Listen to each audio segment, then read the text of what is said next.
terminal. Nyeri yang tadinya mungkin ringan jadi meningkat karena rasa ketakutan.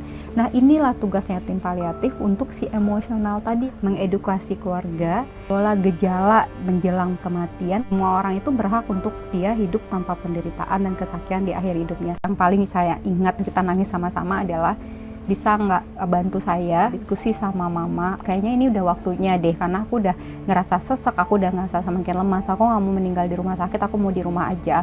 Rina sudah 16 tahun menjadi perawat paliatif di Rachel House yang bergerak memberikan perawatan paliatif bagi pasien anak prasejahtera. Setiap hari, Rina mengunjungi pasien dengan penyakit serius dan terminal. Nyeri yang tadinya mungkin ringan jadi meningkat karena rasa ketakutan.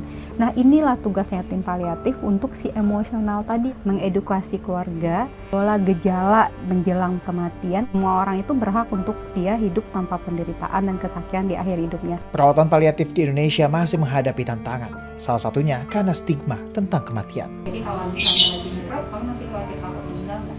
Mamanya takut. Meninggal itu hal yang wajar kok. Kadang-kadang menjadi tantangan untuk membicarakan kematian di dalam asuhan paliatif. Si tenaga kesehatan nggak mau membicarakannya, pasien juga takut untuk membicarakannya. Akses dan regulasi juga menjadi hambatan perawatan paliatif di Indonesia. Jumlah pasien yang mendapatkan perawatan pun hanya 1%.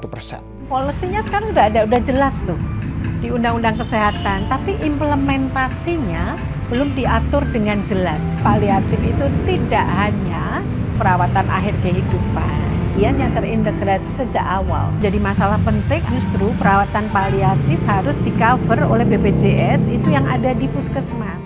Menurut Maria, kebijakan hingga pendidikan paliatif yang tepat akan turut memperbaiki ekosistem perawatan paliatif.